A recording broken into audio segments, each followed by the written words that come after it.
Amabwiriza yo gutanga isuzuma rinoze imyigire n'imyigishirize ry'Ikinyarwanda mu cyiciro cya mbere cy'amashuri abanza. Iyi video yateguwe na REB ku bufatanye na USAID Mumenye ku nkunga ya USAID Rwanda. Iyi ni video ya gatatu ku mabwiriza yo gutanga isuzuma rinoze imyigire n'imyigishirize ry'Ikinyarwanda mu cyiciro cya mbere cy'amashuri abanza. Video ya mbere yibanda ku gice cya mbere kijyanye n'isuzuma rinoze imyigire n'imyigishirize muri rusange. Naho video ya kabiri ikibanda ku isuzuma rinoze imyigire n'imyigishirize riteguye cyane cyane mu bice byayo bivuga ku bijyanye no gutegura no gutanga isuzuma. Niba izo video zombi utarazirebye byarushaho kuba byiza kubanza ukazireba hanyuma ugakomereza kuri iyi ya gatatu kugira ngo ugire ubumenyi bwuzuye. Wowe wazirebye zombi rero ni byiza cyane. Reka dukomeze ku gice cya gatatu. Nyuma yo kurebera hamwe igice cya kabiri kibanda ku isuzuma rinoze imyigire n'imyigishirize riteguye cyane cyane ku gutegura no gutanga isuzuma, tugiye kurebera hamwe igice cya gatatu gikomezanya n'isuzuma rinoze imyigire n'imyigishirize riteguye, kikaba kibanda ku gukusanya no kungurana ibitekerezo ku byavuye mu isuzuma, gukora gahunda y'ibikorwa bigamije kunoza imyigire no gushyira mu bikorwa gahunda y'ibikorwa bigamije kunoza imyigire.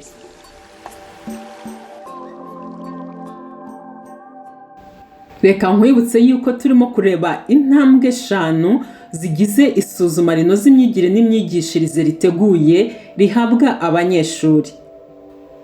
Intambwe ya gatatu rero, gukusanya no kungurana ibitekerezo ku byavuye mu isuzuma.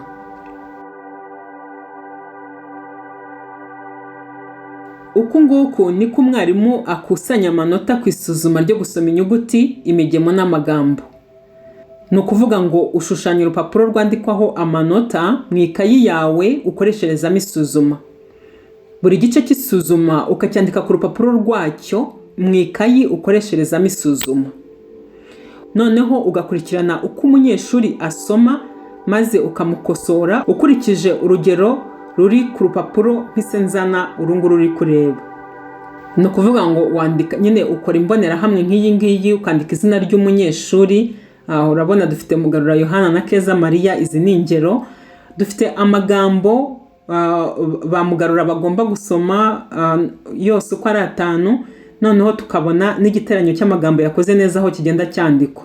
Urabona nka Mugarura Yohana yakoze ijambo rya mbere, umusaza akabinda arakica, icyuma aragikora, iwacu arabikora, ageze ku bwenge biramunanira arakica. Noneho mwarimu arateranya asanga yakoze amagambo 3. Ndetse no kuri Keza Maria nuko nguko byagenze. Nuko nguko rero ubigenza ugakomeza ugakosora abanyeshuri bose. Noneho kugira ngo ukusanye amanota umunyeshuri yabonye mu isuzuma ryo gusoma udategwa no kumva umwandiko, uba ufite inkuru n'ibibazo byo kumva umwandiko nk'uko bigaragara ku rugero ruri muri iyi mbonerahamwe. Iyi nkuru ibigabanyijemo ibice bibiri. Impushya 2 za mbere zigaragaza inkuru ndetse n'umubare w'amagambo kuri buri gice cyabajijweho ikibazo. Ibi ngibi bizafasha umwarimu mu kubara amagambo umunyeshuri asoma mu gihe cy'umunota umwe ndetse naho umunyeshuri yagarukiye asoma. Noneho igice gikurikiraho, impushya 2 za nyuma zigaragaza ibibazo byo kumva umwandiko n'ibisubizo byabyo. Hanyuma kandi uru rupapuro rukaba rukoreshwa n'umwarimu gusa. Urabona rero uru ni urugero rw'urupapuro umwarimu yakoresha mu gusuzuma gusoma udategwa no kumva umwandiko, aho bigaragara ko iki gihande cya mbere kirimo umwandiko. Hanyuma tukabona igiteranyo cy'amagambo ari muri ako gace kerekanywe, ibibazo byo kumva agakuru biza kubazwa mu gihe aho ngaho umunyeshuri yahasomye cyangwa se yahagejeje asoma. Noneho hakerekanwa n'ibisubizo by'ibibazo byo kumva agakuru umunyeshuri wabyumvise neza agomba gutanga. Nyuma y'uko umunyeshuri amaze gusoma inkuru rero, mwarimu wandika ku rupapuro rwandikwaho amanota umubare w'amagambo uyu munyeshuri yasomye mu gihe cy'umunota nk'uko bigaragara ku rugero ruri muri iyi mbonerahamwe nk'isenzana ahangaha ku ruhande. Izina ry'umunyeshuri, hanyuma n'umubare w'amagambo yabashije gusoma neza mu gihe cy'umunota umwe wa mbere. Iyo umunyeshuri rero amaze gusubiza ibibazo byo kumva umwandiko, mwarimu uhita wandika umubare w'ibyo yasubije neza ku rupapuro rwandikwaho amanota.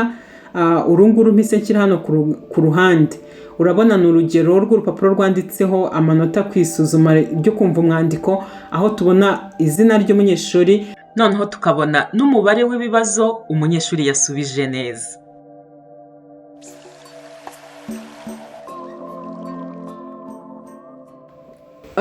Nyuma yo gukusanya rero amanota, mwarimu aya manota uba ugomba kuyatekerezaho ukanayasesengura, maze ugakora incamake y'imitsindire muri iryo shuri. Mu gukora incamake rero ushobora gushyira abanyeshuri mu byiciro ku buryo bukurikira. Ushobora kuvuga uti icyiciro cya mbere bari hejuru ya 90%, icyiciro cya kabiri bari hagati ya 75 na 89%, icyiciro cya gatatu bari hagati ya 51 na 74%, gutyo nyine ukurikije ibisubizo cyangwa se ibyo wabonye abanyeshuri bawe bakoze. Ku bijyanye no gusoma udategwa, bwo hazakoreshwa ibipimo byo gusoma byemejwe na REB mu mwaka wa 2019. Abanyeshuri bashyirwe mu byiciro bikurikira. Iyi mbonerahamwe mpise nkwereka yerekana bya byiciro abanyeshuri bashyirwamo, yerekana ibyiciro ikurikije buri mwaka umunyeshuri yigamo.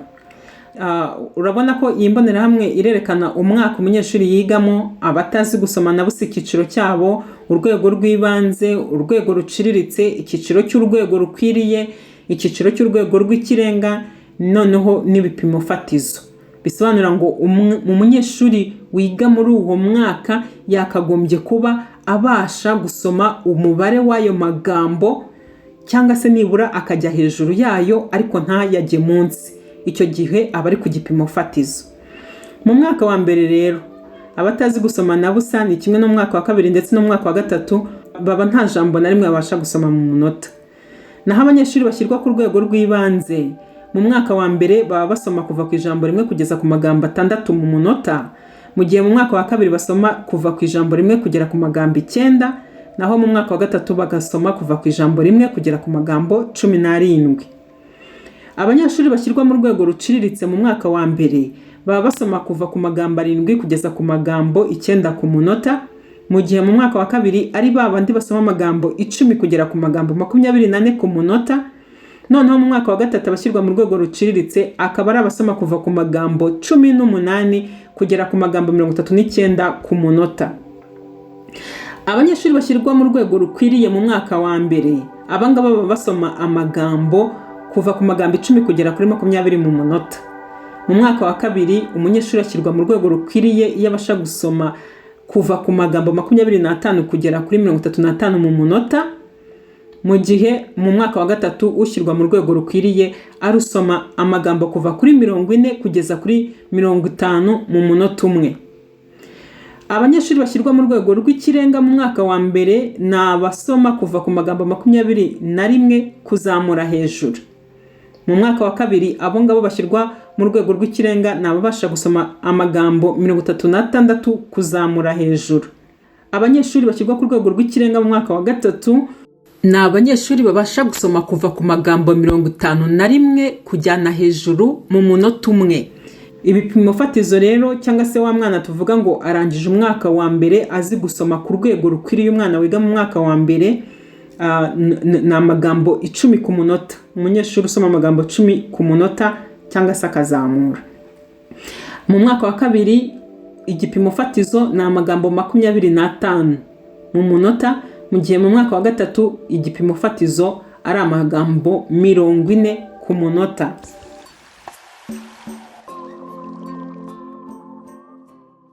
Ku bijyanye no kumva umwandiko nabwo hazakoreshwa ibipimo byo gusoma byemejwe na REB mu mwaka wa 2019, aho abanyeshuri bashyirwa mu byiciro hakurikijwe iyi mbonerahamwe mpise nzana hano, yerekana nanone umwaka n'icyiciro n'igisobanuro cya buri cyiciro. Muri uku kumva umwandiko rero abanyeshuri bazashyirwa mu cyiciro cy'abatazi gusoma na busa mu gihe batabasha gusubiza ikibazo na kimwe, haba mu mwaka wa mbere, mu mwaka wa kabiri cyangwa mu mwaka wa gatatu.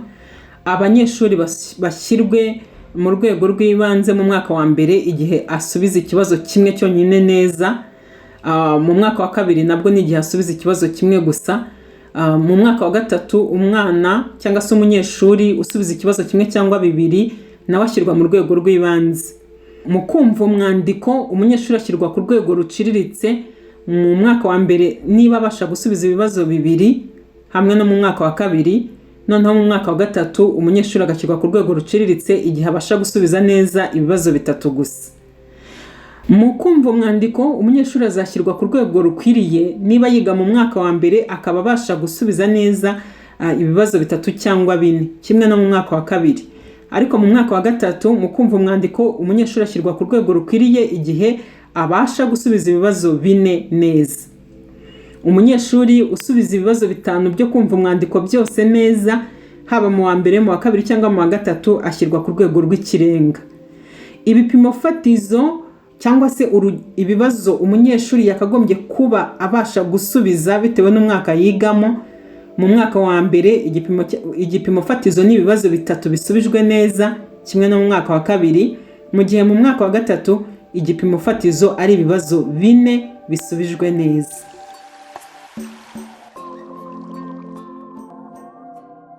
Noneho rero twari tumaze kubona uburyo mwarimu utanga amanota mu byiciro bitandukanye by'amasuzuma. Noneho reka turebe uburyo ukora inshamake y'imitsindire mu ishuri. Iyi mbonerahamwe mpise nzana hano irerekana urugero rw'inshamake y'imitsindire mu ishuri mu gusoma inyuguti, imigemo, amagambo, interuro, icyandikwa. Imbonerahamwe rero irerekana icyiciro cy'amanota, umubare w'abanyeshuri, abahungu ukwabo, abakobwa ukwabo, ndetse n'igiteranyo cyabo bose hamwe n'ibyakorwa mu kunoza imyigire. Icyiciro cya mbere ni igihe abanyeshuri babonye hagati y'amanota 9 n'10. Niba abenshi mu banyeshuri bari muri iki cyiciro, ubwo umubare munini w'abanyeshuri bari mu ishuri bakurikirira isomo neza. Umwarimu rero agomba gukurikirana abanyeshuri bagiye mu byiciro byo hasi kugira ngo bagere ku bushobozi nk'ubu ngubu bwifuzwa. Niba abanyeshuri benshi ari abagize amanota 8, icyo gihe mwarimu ubusabwa gutanga imyitozo nshimangira bushobozi myinshi kugira ngo bagere ku bushobozi bwo ku rwego rukwiriye n'urw'ikirenga. Niba abanyeshuri rero benshi mu ishuri usanze ari abafite hagati y'amanota 6 n'7 cyangwa se hasi yacyo, wareba niba wasubiramo iryo somo ku ishuri ryose cyangwa ugatanga imyitozo nzamura bushobozi ihagije. Niba wabonye ufite abanyeshuri bari bagize hagati y'inota 1 n'amanota 5, abangaba ni abanyeshuri baba barasigaye inyuma kandi biba bisaba ko buri wese yitabwaho ku giti cye. Uba rero ugomba kubasaba gusubiza kenshi, ukabaha indi mikoro ihagije yo mu rugo kugira ngo bakore imyitozo myinshi kuri iri somo. Niba abanyeshuri benshi baragize 0, abangaba bari kumwe n'abari abageze kuva kuri 1 kugeza kuri 5. Noneho reka turebe urugero rw'inshamake y'imitsindire mu ishuri mu gusoma udategwa no kumva umwandiko. Ahangaha abanyeshuri bashyirwa mu rwego rukwiriye n'urw'ikirenga. Iyo rero abanyeshuri benshi mu banyeshuri bawe bari muri iki cyiciro, ubwo umubare munini w'abanyeshuri bari mu ishuri bakurikirira isomo neza. Mwarimu rero uba ugomba gukurikirana abanyeshuri bagiye mu byiciro byo hasi kugira ngo nabo bagere ku bushobozi nk'ubu ngubu bwifuzwa. Niba abanyeshuri benshi ari abagiye ku rwego ruciriritse, icyo gihe watanga imyitozo nshimangira bushobozi myinshi kugira ngo bagere ku bushobozi bwo ku rwego rukwiriye ndetse n'urwego rw'ikirenga. Hanyuma niba abanyeshuri benshi ari abari ku rwego rw'ibanze cyangwa se hasi y'iki cyiciro, wareba niba wasubiramo iryo somo ku ishuri ryose cyangwa ugatanga imyitozo nzamura bushobozi ihagije. Niba rero wabonye abanyeshuri bari mu cyiciro cy'abatazi gusoma na busa, aba banyeshuri baba barasigaye inyuma, kandi wibuke ko biba bisaba ko buri wese yitabwaho ku giti cye. Jya ubasaba rero gusubiza kenshi, ubaha indi mikoro ihagije yo mu rugo kugira ngo bakore imyitozo myinshi kuri iri somo.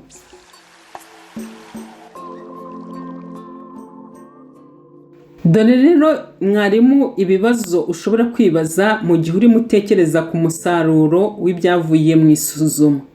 Icya mbere ugomba kwibaza uti ese ibi nibyo nari niteze? icya kabiri uba ukwiriye kwibaza uti ni iki nshobora kwishimira? hanyuma icya gatatu ukibaza uti ni iki kitagenze neza gikwiriye kunozwa?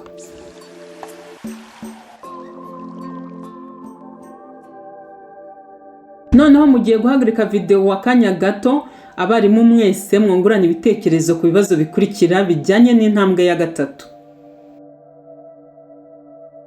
Ikibazo cya mbere: ni gute wakusanya amanota y'isuzuma ryo gusoma cyangwa se iryo kwandika wakoresheje mu ishuri ryawe? Ikibazo cya kabiri: ni ibihe bibazo wakwibaza mu gihe urimo gutekereza ku musaruro wabonetse mu isuzuma? Reka mbibutse ko turimo kureba intambwe 5 zo gukoresha isuzuma rinoze imyigire n'imyigishirize riteguye. Reka noneho turebe ibyo wowe mwarimu ukora mu ntambwe ya 4 ijyanye no gukora iteganyabikorwa rigamije kunoza imyigire.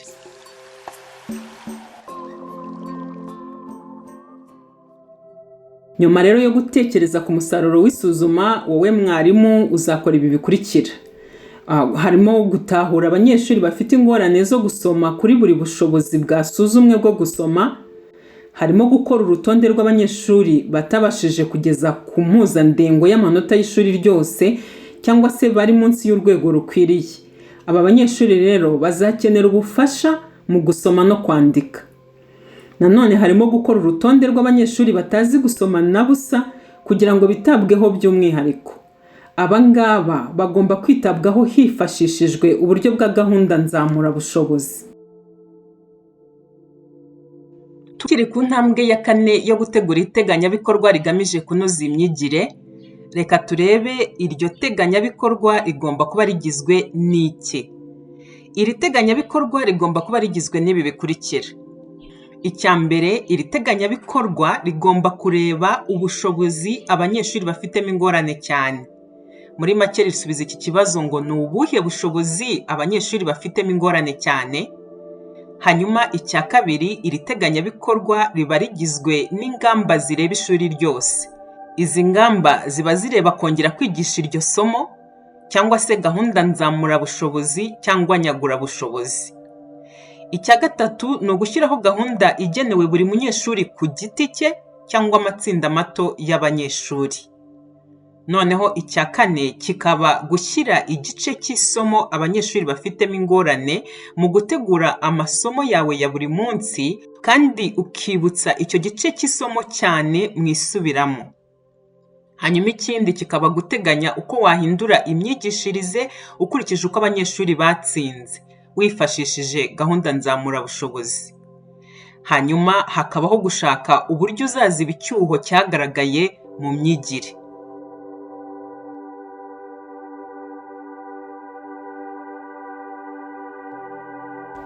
Iyi ngiyi rero ni gahunda igenewe buri munyeshuri ufite ingorane. Biragaragarira muri iyi mbonerahamwe.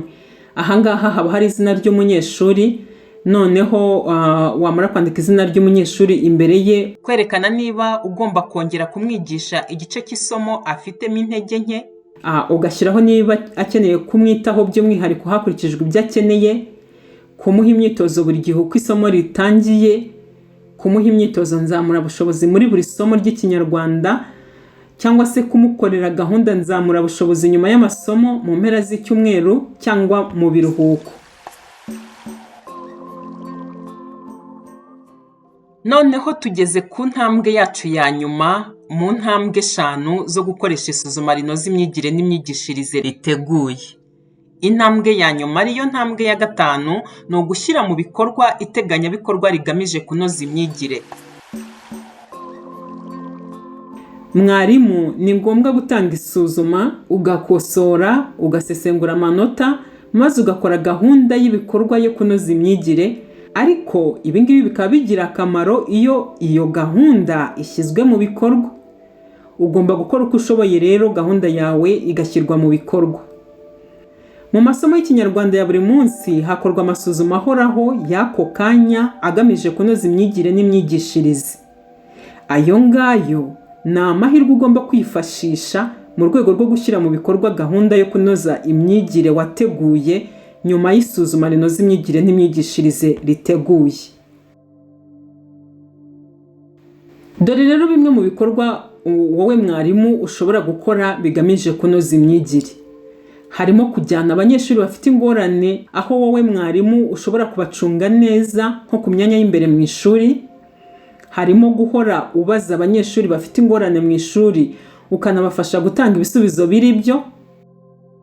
Harimo kubaha imikoro yo mu rugo buri munsi kandi ukagenzura ko bayikora neza, ubaha inama z'ingirakamaro. Hakabamo kugenzura cyane ibyo abanyeshuri bafite ingorane bakora mu ishuri. Ushobora kandi nanone gushyira abanyeshuri bafite ingorane mu matsinda y'abashoboye kugira ngo babafashe mu matsinda. Nanone ushobora gutegura gahunda nzamurabushobozi ku banyeshuri bafite ingorane, buri munyeshuri ku giti cye mu masomo, nyuma y'amasomo, ku mpera z'ibyumweru cyangwa se mu biruhuko. Hari n'ibindi mushobora gutekereza gukora, ukabitekereza ukareba niba bishoboka kubishyira mu bikorwa, noneho ukabikorera abanyeshuri bawe.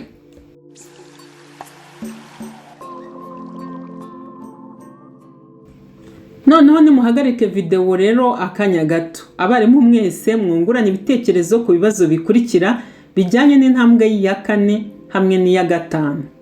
Ikibazo cya mbere: ni iki uzashyira mu iteganyabikorwa ryo kunoza imyigire? Ikibazo cya kabiri: ni gute uzashyira mu bikorwa iteganyabikorwa ryo kunoza imyigire mu ishuri ryawe? Aha niho video ya 3 irangirira. Nkuko twabibonye ku isomo ryacu ku mabwiriza yo gutanga isuzuma rinoza imyigire n'imyigishirize ry'Ikinyarwanda mu cyiciro cya mbere cy'amashuri abanza ririmo ibice bitatu, urashishikarizwa kuba wararebye na video ya mbere n'iya kabiri. Wowe wamaze kureba video zose uko ari 3, ni byiza cyane. Twizere ko wungutse ubumenyi buhagije ku mitangire y'isuzuma rinoza imyigire n'imyigishirize ry'Ikinyarwanda mu cyiciro cya mbere cy'amashuri abanza, kandi ko witeguye gushyira ubumenyi wungutse mu bikorwa. Mwakoze cyane rero mwese gukurikira aya mahugurwa anyuze muri iyi video. Tubifurije amahirwe masa mu gushyira mu bikorwa isuzuma rinoza imyigire n'imyigishirize.